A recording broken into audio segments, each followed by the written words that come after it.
दोस्तों स्वागत है आपका एक बार फिर फ्रेंड। हमारा ये नेक्स्ट पार्ट चल रहा है जिसमें अभी हम बेरोजगारी पे फंसे पड़े हैं। करीब इसके बाद एक नेक्स्ट वीडियो और आएगी और मे बी ये टॉपिक हमारा कंप्लीट हो जाएगा। देन इसके बाद हम मुद्रा को कंप्लीट करेंगे अच्छे से और उसके बाद फिर बैंकिंग, टैक्सेशन, जो भी आपके हॉट टॉपिक्स होते हैं उसको हम फटाफट जो कंप्लीट करने की कोशिश करेंगे। इनकी पीडीएफ्स फाइल्स आपको टेलीग्राम अरोड़ा IAS हिंदी पे आपको मिल जाएगी। साथ में इन्हीं को अच्छे से फर्निश करके हम इसको इन फ्यूचर में बुक्स के फॉर्मेट में भी जो हम लेके आएंगे। तो अभी तक हमने क्या देखा भाई, बेरोजगारी की डेफिनेशन को देखा कि किस तरह से आंकड़े जो है मैनिपुलेट किए जाते हैं आज के समय गवर्नमेंट के थ्रू। हर एक गवर्नमेंट यही चाहती है कि उन पे बेरोजगारी दर कम से कम दिखाएं। तो हालांकि आंकड़ों का हेरफेर होता है और तो कुछ नहीं होता, क्योंकि जिस तरह से आप देख रहे होंगे गवर्नमेंट जॉब के लिए भी कितने सारे फॉर्म्स भरे जाते हैं। पहले यूपीएससी में 2 से 3 लाख फॉर्म भरे जाते थे, अब आज के समय 10 से 12 लाख फॉर्म एटलीस्ट भर दिए जाते हैं, हालांकि देते 50% हैं। तो यहीं से आंकड़े समझ आते हैं। फिर हम अगर डेटा उठाएं, मतलब कि अगर हम इकोनॉमिक सर्वे उठाएं तो वहाँ पे भी चीज़ें जो होती हैं क्लियर हो जाती हैं। गवर्नमेंट तो काफ़ी कुछ कहती है कि बड़ी बड़ी बातें करती हैं, चाहे चाहे वो एनडीए गवर्नमेंट हो चाहे कांग्रेस हो, लेकिन बेरोजगारी की अगर हम बात करें, इवन टीवी न्यूज़ चैनल जैसे कि जी मीडिया है, ठीक है, इंडिया टीवी है, ये तो मोदी भक्त हैं, ठीक है। NDTV अगर बात करें तो ये बेसिकली कांग्रेस भक्त है। इसके बाद रिपब्लिक भारत, ये भी है। मतलब कुल मिला के आप देख रहे होंगे। तो मीडिया की तरफ ना जाते हुए आपने कुल मिला के आप संसद टीवी को देखें। संसद टीवी में काफ़ी चीज़ें जो होती हैं निष्पक्ष आती हैं, तो उसी चीज़ को आप देखने की कोशिश करें और न्यूज़ के चक्कर में आप बिल्कुल भी ना पड़ें। इसके बाद फिर हमने अगर हम बात करें तो बेरोजगारी के डेफिनेशन को देखा, ठीक है। फिर इसके बाद हम बेरोजगारी की तरफ भी जो हम धीरे धीरे बढ़ते चले गए। फिर हमने श्रम बल देखा, कार्यबल देखा, ठीक है। ये सब चीज़ें हमको पूर्ण रोजगार देखा। इसकी एक प्रॉपर एक हमने जो है डेफिनेशन जो है हमने कुछ 2 से 3 वीडियो के पीछे हमने जो चीज़ों को देखा। फिर हमने भारत की बेरोजगारी की प्रवृत्ति को समझी। ये जस्ट मैं आपको रिवीजन के लिए करा रहा हूँ ताकि बस आप देखते चले जाओ और आपकी चीज़ें जो हैं अच्छे से याद हो सके। फिर इसके बाद भारत में बेरोजगारी को मापने की हमने विधियों को समझा, UPSS, CWS और CDS। ये कौन सी जो 3 विधियाँ जो हमें देखने को मिलती हैं, हमने उनको बहुत अच्छे से जो समझने की जो यहाँ पे जो है कोशिश करी। फिर इसके बाद दोस्तों हम जो है नेक्स्ट आए, फिर हम इसके बाद आए भारत में बेरोजगारी के टॉपिक्स को समझा, जिसमें अदृश्य बेरोजगारी, मौसमी बेरोजगारी, औद्योगिक बेरोजगारी, शिक्षित बेरोजगारी। कुल मिला के इस तरह से हमने डेफिनेशंस को मतलब कि अच्छे से समझने की कोशिश करी, जिसमें शहरी बेरोजगारी भी समझा। और फिर इसके बाद हमने अगर बात करें तो शिक्षित बेरोजगारी समझा। फिर इसके बाद अगर देखें तो ग्रामीण में प्रच्छन्न बेरोजगारी को अगर हम देखें तो अच्छे से जो हमने समझने की कोशिश करी। फिर इसके बाद हमने जो है मौसमी बेरोजगारी को समझा। फिर इसके बाद हमने अगर हम बात करें बेरोजगारी के अन्य प्रकार, जिसमें पूर्ण बेरोजगारी और अर्ध बेरोजगारी को हमने काफ़ी अच्छे से जो समझने की जो कोशिश करी। फिर संरचनात्मक बेरोजगारी को भी समझा, जिसके अंदर हमने आपको बताया था कि स्ट्रक्चरल अनएम्प्लॉयमेंट क्या था। तो काफ़ी ज़्यादा एक डिटेल डिस्कशन जो हमारा 20 से 25 मिनट का जो हमें देखने को मिला था। फिर इसके बाद हमने खुली बेरोजगारी को बहुत अच्छे से समझा। फिर हमने चक्रीय बेरोजगारी, साइक्लिक, हमने चीज़ों को समझने की कोशिश करी। फिर हमने ऐच्छिक बेरोजगारी, अनैच्छिक बेरोजगारी, घर्षण बेरोजगारी को हमने समझा। फिर भारत में हमने बेरोजगारी के कारण को भी जो बहुत अच्छे से समझने की कोशिश करी, जिसके अंदर जनसंख्या में तीव्र वृद्धि, दोषपूर्ण शिक्षा प्रणाली, आपकी भारतीय कृषि का पिछड़ापन, स्वरोजगार की इच्छा का अभाव, बचत और निवेश के निम्न स्तर, लघु और कुटीर उद्योगों का ह्रास और श्रमिकों की गतिशीलता का अभाव। ये कुछ हमने अगर बात करें तो हम बेसिक्स कार्ड्स को जो है बहुत अच्छे से समझने की जो है कोशिश करी। अभी तक हमने कुल मिला के यहीं तक देखा। अब आगे बढ़ते हैं। देखो, एक क्वेश्चन ये होना चाहिए कि आखिर क्यों बढ़ रही बेरोजगारी। इसका सीधा सा सिंपल सा जवाब आपको काफ़ी कुछ मिल जाएगा। अभी हाल के अगर लास्ट के अगर हम 2 ईयर्स के सिचुएशन में समझने की कोशिश करें, एक तो कोविड जैसी आया, ठीक है, कोविड-19 आया तो एक सोच विकसित हो गई, एक डिफरेंट। देखो, मैं यहाँ पे डिटेल में डिस्कस करूँगा, क्योंकि ऐसे नहीं कि जैसे ऊपर से किया और चीज़ें हो गई, नहीं। कोविड आया, चीज़ें सबको पता है कैसे है, किस तरह से उस पर ना जाते हुए, तो कहीं ना कहीं इसने एक ऐसी दुनिया को इतना शांत कर दिया। देखो, लॉकडाउन लगा देश के अंदर, आपने देखा होगा 2 से ढाई महीने के अंदर गंगा साफ़ हो गई, यमुना साफ़ हो गई। आपने इस चीज़ को नोटिस किया होगा कि हमें एक तरह कोविड से कहीं ना कहीं हमें पर्यावरण की अगर हम बात करें तो हमें पॉजिटिव इम्पैक्ट देखने को मिला था, ठीक है। लेकिन कोविड जब आया, उद्योग धंधे बंद हुए, तो जिसके कारण क्या हुआ, निवेश कम हुआ। अब देखो, जब निवेश कम होगा, या देखो आप ऐसे मत सोचो, आप अपने हिसाब से सोचो।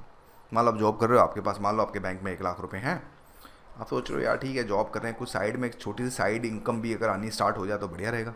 आपने क्या किया होगा कि भाई मान लो आपकी जो सैलरी है, ठीक है, आपको मान लो जो आप सेविंग्स कर रहे हैं, मान लो आपकी 1 साल की सेविंग 1 लाख रुपए है, ठीक है।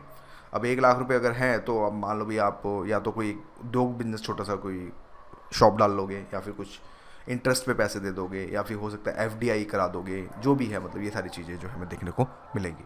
तो कहीं ना कहीं आपकी एक पैसिव इनकम जो है जनरेट हो जाएगी। यानी कि कुछ ना कुछ जब आप 1 लाख इन्वेस्ट करेंगे तो एक सर्टेन टाइम के बाद हो सकता है आपको कुल मिला के आप मोटा मोटा अगर देखें तो कुछ ना कुछ मंथली बेसिस पे 3 से 4 या 5 हज़ार रुपये आपको जो है मिल सकते हैं। इवन अगर आपका बाबा 1 लाख है तो हो सकता है आप सेकंड फ्लोर बना दें, उसको किराए पे चढ़ा दें, तो ये भी सारी चीज़ें होती हैं। लेकिन अगर आपकी जॉब चली जाए, अगर आप ऐसी सिचुएशन को समझें कि अगर आपकी जॉब चली जाए, कोविड आ गया है और हालत ख़राब हो गई है, तो उस 1 लाख का आप क्या करेंगे? इन्वेस्ट तो करेंगे नहीं। आप अपने ज़रूरतों की, जो आपकी डेली बेसिस की बुनियादी चीज़ें, रोटी कपड़ा मकान, उन पे इन्वेस्ट करेंगे, तो आपकी इन्वेस्टमेंट तो ख़त्म हो गई। आप ऐसे सोचिए। तो जिसके कारण कोविड जब आया तो निवेश कम होता चला गया, लोगों ने फिर निवेश में कम सपोर्ट किया, और उसके बाद जो है लाइक अपने दिन जो डेली बेसिस की जो यूटिलिटीज़ पे ही, क्योंकि उनको एक डर पैदा हो गया कि शायद नौकरी रहे ना रहे तो हमारे पास एटलीस्ट इतने संसाधन 6 से 7 महीने का सर्वाइवल पीरियड या फिर 1 साल का सर्वाइवल पीरियड हमारे पास होना चाहिए। फिर से जब उद्योग धंधे कम हुए तो फिर कौशल विकास का ना हो पाना, ठीक है। स्किल इंडिया आपने देखा होगा, आज के समय देखें तो आपने नोटिस किया है जो सारे स्टार्टअप्स हैं मैक्सिमम स्टार्टअप ऐप बेस्ड हैं। आपने एक चीज़ को नोटिस किया बड़े ध्यान से, मैं बहुत गहराई वाली बात बोल रहा हूँ आपको। चाहे आप ओला ले लें, उबर ले लें, अर्बन क्लैब ले लें, ठीक है, जोमेटो ले लें, स्विगी ले लें, आप कोई भी कुछ ले लें, ये सारे ऐप बेस्ड हैं। इवन पेटीएम हो गया, क्रेड हो गया, ठीक है। ये क्या है? ये आज इनकी वैल्यूएशन अगर बात करें, ये यार 2 बिलियंस डॉलर में चली जाती है। 1 बिलियन में 6 से 7 हज़ार करोड़ होते हैं दोस्तों, 6 से 7 हज़ार करोड़। तो ये कैसे, अगर एक नॉर्मल आदमी कमाएगा तो कहाँ से होगा?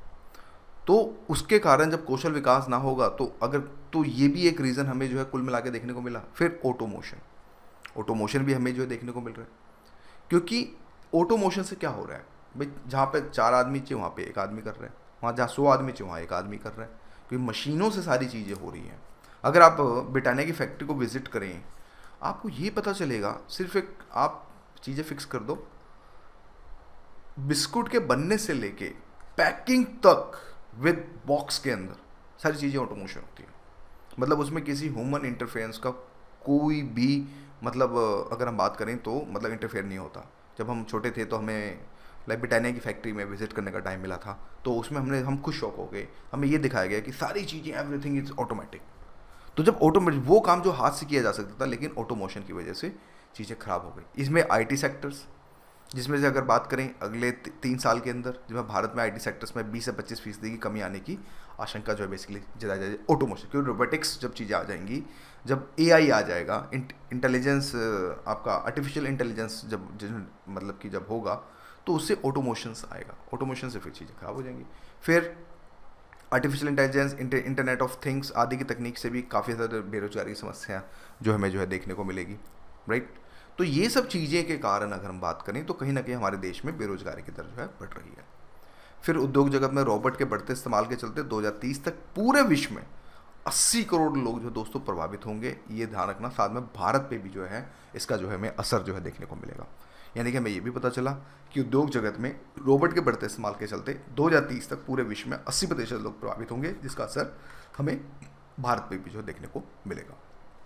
फिर दोस्तों इसके बाद बेरोजगारी का आखिर प्रभाव क्या क्या हो सकता है। देखो, मैं ज़्यादा डिटेल में नहीं जाऊँगा क्योंकि मैं काफ़ी कुछ समझाते हुए आ रहा हूँ। जैसे मोटा मोटा एक स्कैन कर लेते हैं ताकि आपको बेरोजगारी का क्या प्रभाव हो सकता है। आप समझ गए होंगे, बेरोजगारी नहीं होगी तो खाना पीना नहीं होगा, आर्थिक जीडीपी डाउन होगी, ठीक है, शिक्षा में निवेश कम होगा, हेल्थ पे कम इंफ्रास्ट्रक्चर होगा। सारी की सारी चीज़ आप खुद आप पॉइंट्स को डिफरेंट एंगल्स में बना के जो है सोच के लिख भी सकते हैं। लेकिन यहाँ पे अगर देखें तो बेरोजगारी ग्रामीण क्षेत्र और शहरी क्षेत्र दोनों में नज़र आ रही है। इसी प्रकार शिक्षित और अशिक्षित वर्गों के बीच भी जो हमें देखने को मिल रही है। अगर हम आज के समय की बात करें तो बेरोजगारी के अनेक आर्थिक और अत्यधिक मतलब दुष्परिणाम आज समय देखने को मिल रहे हैं, जो व्यक्ति और समाज दोनों के लिए बहुत गंभीर घातक प्रवृत्ति भी जो साबित हमें देखने को मिल रही है, जिसको हम निम्न बिंदु में समझ सकते हैं। जैसे व्यापक बेरोजगारी के हालात में राष्ट्रीय उत्पादन की मात्रा कम हो जाती है। जब बेरोजगारी ज़्यादा होगी तो उत्पादन की, क्योंकि देखो दोस्तों अब हम पढ़ रहे हैं इकोनॉमी, हमें इकोनॉमिक टर्मिनोलॉजी में जो है समझना पड़ेगा। मैं आपको एक एक करके समझाता चला जाऊंगा ताकि आपको कोई दिक्कत ना हो। तो देखिए, व्यापक बेरोजगारी के हालात में राष्ट्रीय उत्पादन, देखो उत्पादन क्या होता है, पहले राष्ट्रीय उत्पादन को मैं जैसे कंट्रास्ट में समझाऊंगा छोटा सा। यार मान लो आपके घर में दो भैंसें हैं, मैं बिल्कुल ऐसे एग्जाम्पल दूंगा जो आपको बहुत अच्छे से इकोनॉमी समझ आ सके। ठीक है भाई, 2 भैंसें हैं, मान लो 10-10 किलो दूध देती हैं, ठीक है। भाई 10 किलो दूध है और मान लो आप 40 रुपये किलो के हिसाब से बेच देते हैं, तो मान लो आपके पास 20 किलो दूध डेली मतलब आपके निकल रहा है 20 किलो के हिसाब से, 40 रुपये के बेच रहे हैं, तो यानी कुल मिला के आपको 800 रुपये का फ़ायदा हो जा रहा है। और आपका मार्केट में 40 रुपये के, गाँव में 40 रुपये के आसपास ही है भैंस का दूध, ठीक है। तो ये आपका क्या है, ये डेली का उत्पादन है।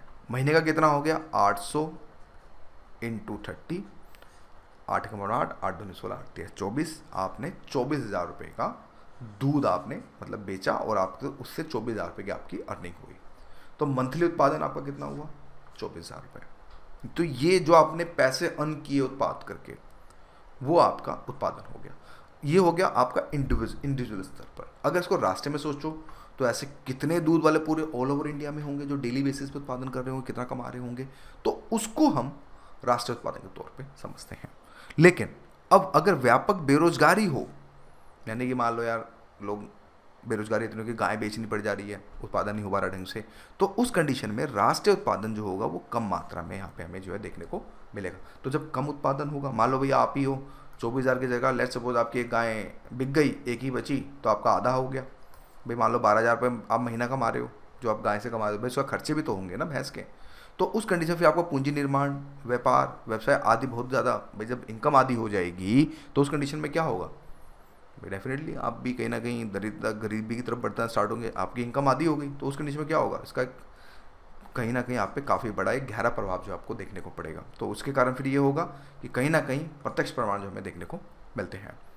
शिक्षित बेरोजगारी के संबंध में अतिरिक्त बर्बादी उन संसाधनों की भी होती है जो उनके कौशल और परिश्रम में लगे होते हैं। शिक्षित बेरोजगारी, बीटेक कर लिया, नौकरी नहीं मिल रही। आपको पता ना इंडिया भी बीटेक की फैक्ट्री हो गया अब एक तरह से आज के समय, एक ऑफिशियली देखा जाए तो फैक्ट्री है अब।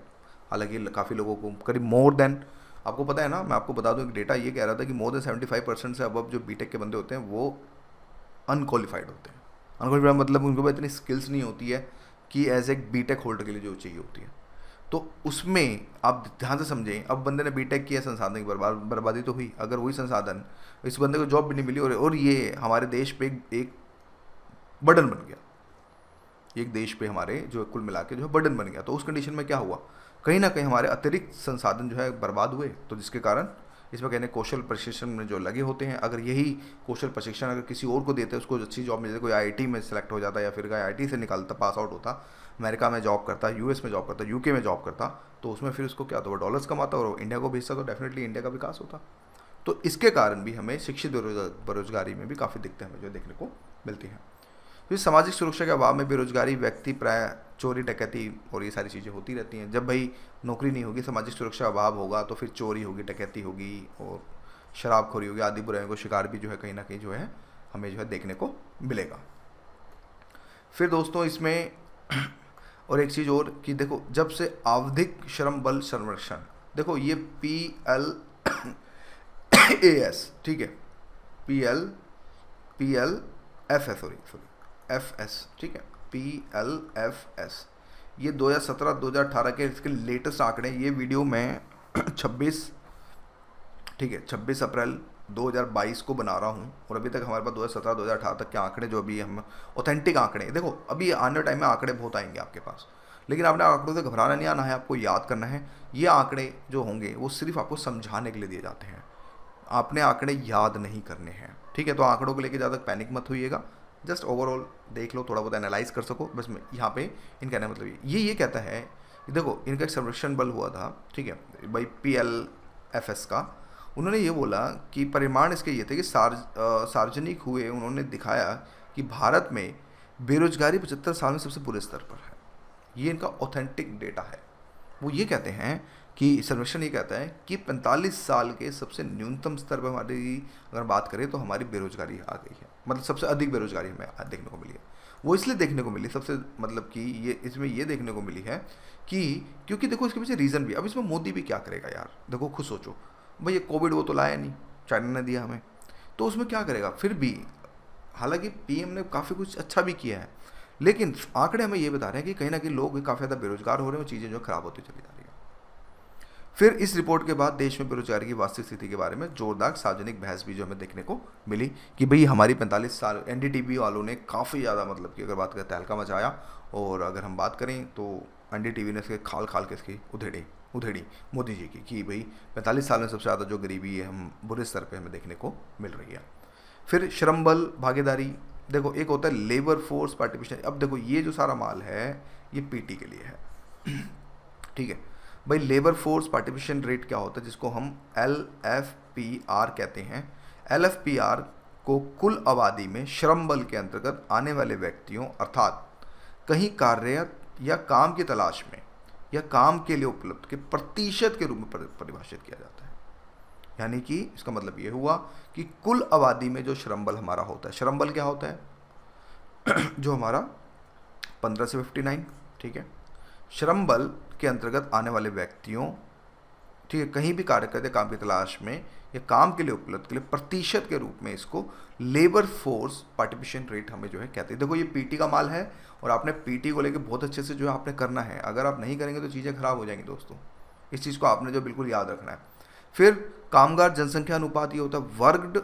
वर्कर पॉपुलेशन रेशो क्या होता है, कुल आबादी में रोजगार प्राप्त व्यक्तियों के प्रतिशत के रूप में परिभाषित किया। देखो इसमें यह था कि एक 15 to 59 के बीच में जितने लोग हैं, चाहे वो काम करें ना करें, डजंट मैटर, लेकिन जो काम की तलाश में है, हालांकि काम की तलाश में किसी को काम मिला भी होगा, किसी को नहीं भी मिला होगा, ये उसको लेबर फोर्स पार्टिसिपेशन रेट को कैलकुलेट करता है।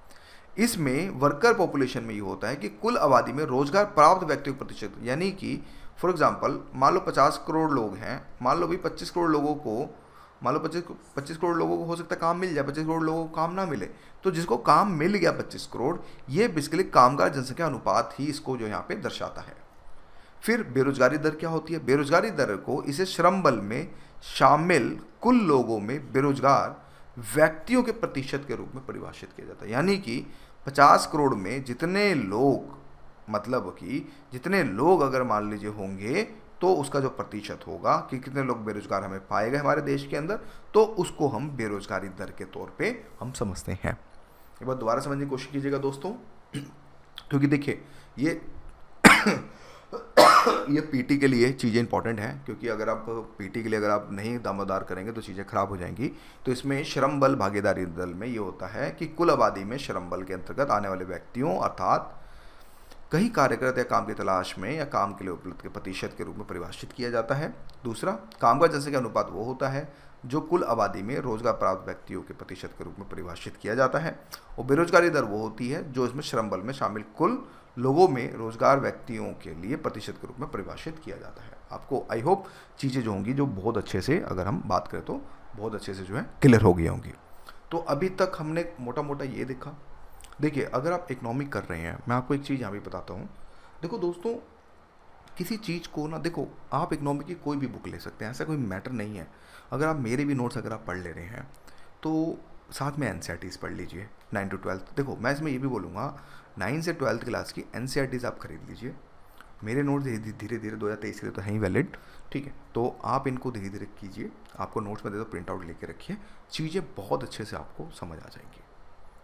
देखिए पैनिक होने की ज़रूरत नहीं है, क्योंकि देखिए मैं बिल्कुल धीरे धीरे चल रहा हूँ। मैं ये लेके चल रहा हूँ कि सामने वाला जो बंदा है बिल्कुल ज़ीरो है, उसको कुछ नहीं पता। मैं इसीलिए बिल्कुल धीरे धीरे चल रहा हूँ। कुछ लोग हो सकता है फास्ट हो, तो भाई वीडियोस आएंगी, घबराइए नहीं, वीडियोस काफ़ी आएंगी। हम मर्ज करके आपको अच्छे से वीडियो देंगे। जैसे कि मान लो बेरोजगारी, तो जो भी 7 से 8 वीडियो बनी, हम उसको एक वीडियो में एक टाइमलाइन में डाल के आपको मर्ज भी कर देंगे, ताकि आपको थोड़ा सा और अच्छे से इंटरेस्ट रहे, ठीक है। तो इसलिए हम धीरे धीरे चल रहे हैं, हम ज़्यादा आगे नहीं बढ़ रहे। क्यों? क्योंकि आगे बढ़ेंगे तो चीज़ें खराब होंगी, क्योंकि इकनॉमी है ये, और इकनॉमी को इकनॉमी की तरह समझना है हमें। तो अब इस वीडियो को यही ख़त्म करते हैं, फिर कल फिर मिलेंगे, ठीक है। Thank you and thank you for watching my video.